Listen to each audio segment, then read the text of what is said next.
Yo, check this out. You guys are back on the Hater World, and I'm Blue Devil. What we got going on today is a video of ODM Slim replying to little Kelpy about the beatdown situation. But before we get into that video, if you guys are new to the Hater World, make sure you go over, hit the subscribe button, hit the bell, like the video, and most importantly, leave me a comment down below and let me know if you like what I'm doing or whether you don't.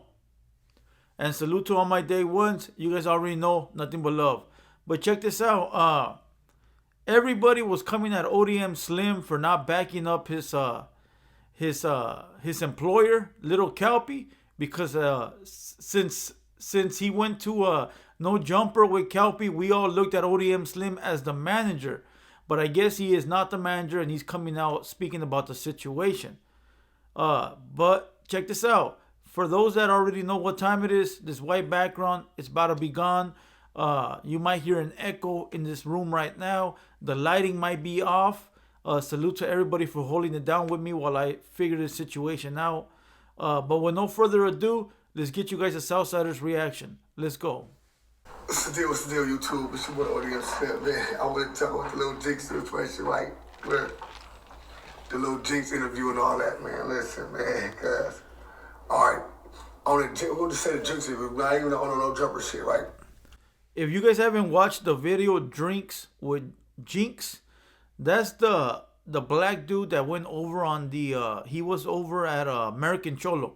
He's a cool dude. He got his own podcast and he got all kinds of people on there. And ODM Slim was on there talking smack about Sharp from No Jumper. He was disrespecting him, calling him a punk, a bitch, and everything in between.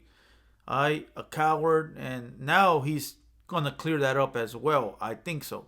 But if you haven't watched that video, go watch it. I've watched part of it. I'll probably do a reaction to it next. Alright, so let's go. On the Jinx interview, let's get there first, right? So on the Jinx interview, like they said, I got there 2 hours late. They already had conversation with how they was gonna come with the episode, whatnot. I get there, of course, I'm getting there, I don't drink or nothing, you know what I'm saying? I don't do no drinking. So, nigga, I'm, you know what I'm saying, what's going on, this and that. Oh, yeah, bam. Check it out. Don't tell me these shows are scripted. I hope not. Because right here at the Hater World, everything's from the top of the dome. I think it all while I watch it. There's no punching in. There's times where I might cut a little piece.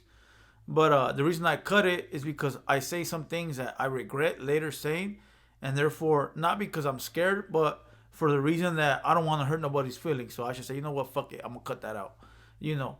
But for no other reason than that. And the reason I say that I cut it out is because, not because of me, I don't give a fuck. But I don't want other people to get in their feelings and then start this whole fucking internet beef. So I should say, you know what, fuck it. You know, just cut it because I don't want to hear these crybabies. But let's keep going. All right, cool. On I said Almighty situation, and I said about T-Rail. Only thing I had Almighty in the beginning before this situation was the T-Rail situation.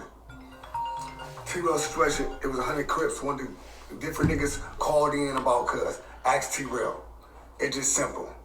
I told this to Almighty at the No Jumper on the hood.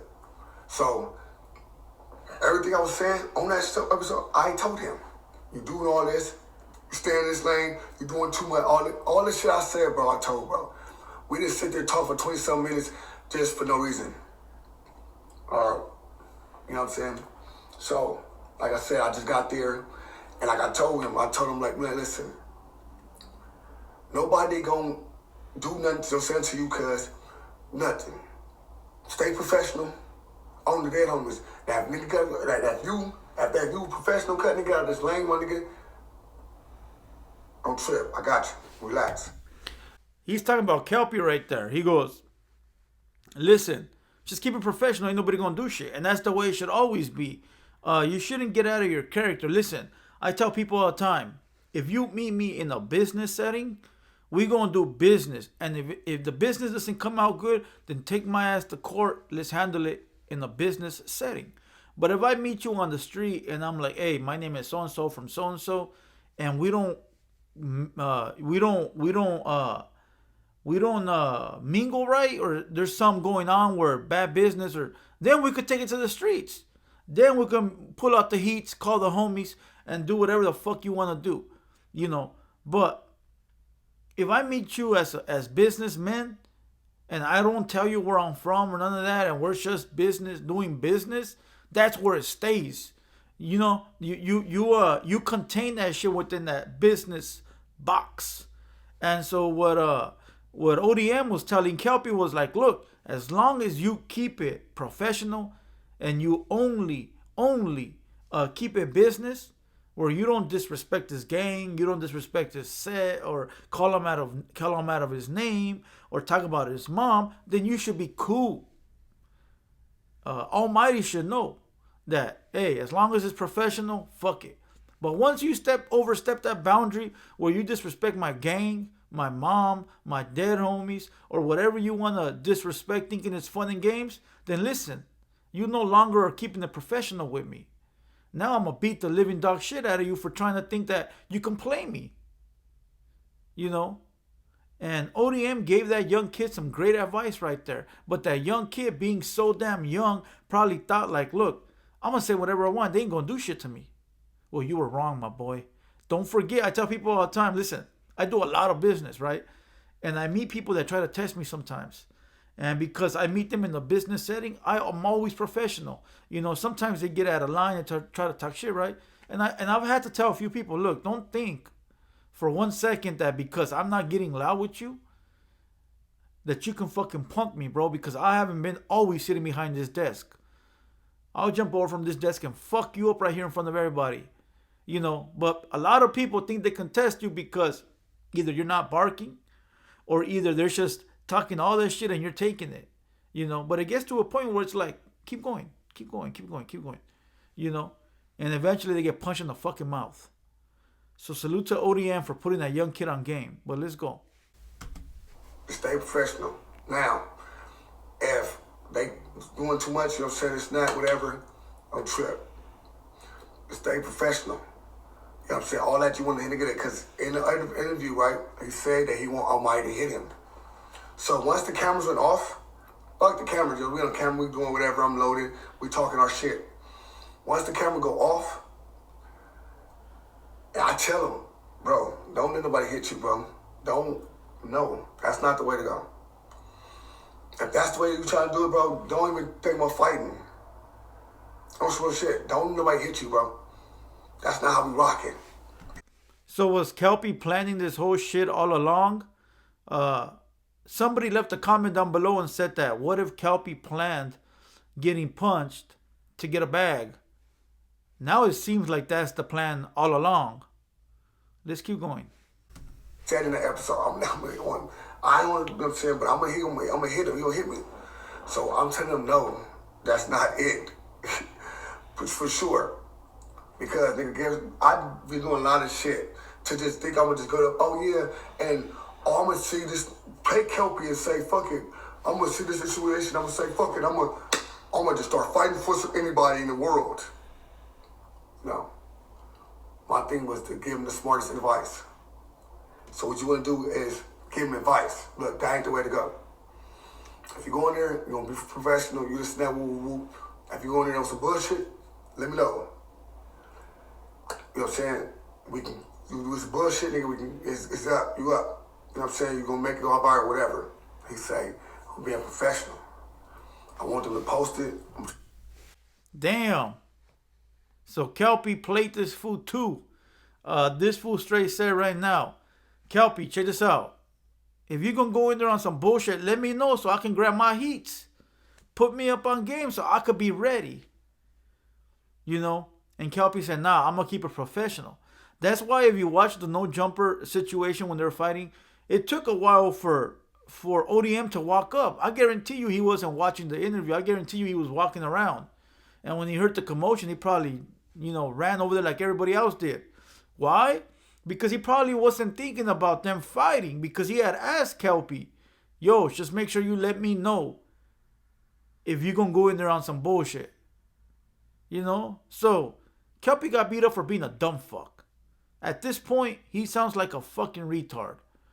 Well, let's keep going. Get my story out. It's not something to holler at cuz. We're gonna talk before we get there. So before you even say I'm gonna holler at him. Man Almighty sat there, we chopped it up. Man, look, you know what I'm saying? Just get a chance to change those shit. Give cuz a snap. All right, I got you, bro. So check it out. They literally had a conversation before they went live, right? And I bet you Almighty did say that. Like, look, bro, yeah, that's cool. I'll let them talk, whatever. But it gets to a point, bro, where you're interviewing somebody, you're talking to somebody, and you know they're faking it all the way around. And it gets to you. It's like, man, shut the fuck up, bro. Quit lying. You know? And I guarantee you that's what happened. I guarantee you he told ODM, yeah, bro, I'll let him say his piece. I'll let him tell his story. Don't trip. I ain't even going to interrupt. But when you hear Kelpy talking and you hear him bullshitting, jiving, lying, bro, you can't do nothing but tell the man to shut the fuck up. And I think that's what happened. I think Kelpy lies got the best of Almighty's suspect.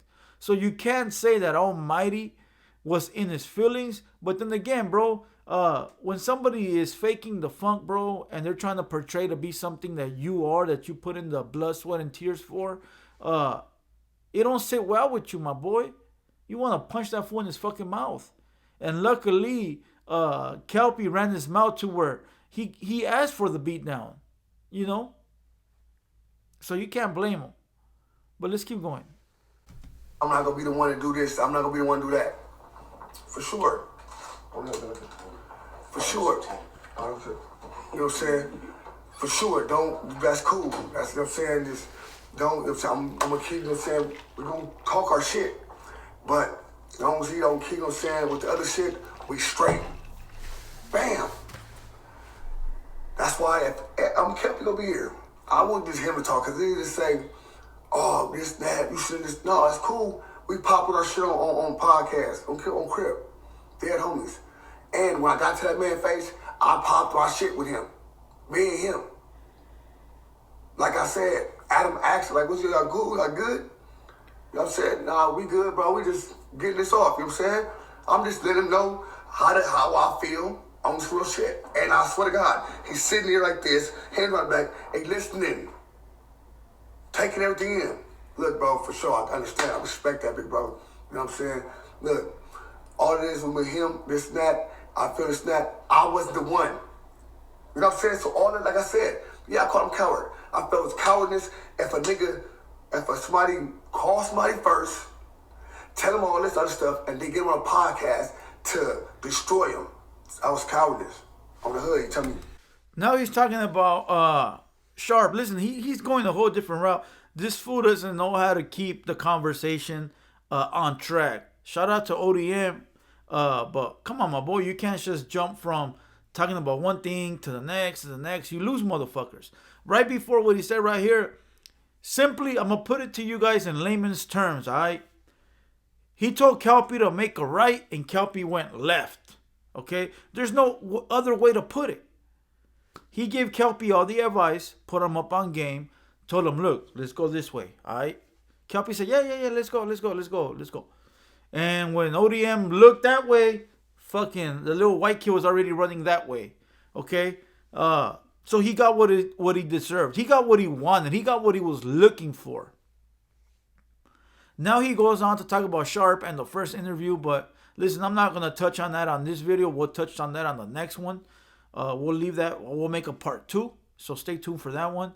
But basically what happened was Kelpy went left instead of going right, you know. Shout out to ODM. Seems like he knows what he's talking about. Seems like he knows right from wrong. And he really tried to put the young kid up on game. But this young generation, they don't listen, you know. But fuck it. It is what it is. I'm going to call this video. I'm going to kill this video where it lay and call it a day. All right. I hope you guys enjoyed this one. It was a short one. I want to give you guys something on Saturday. I'll drop something for tomorrow.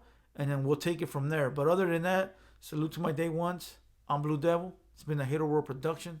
And we out.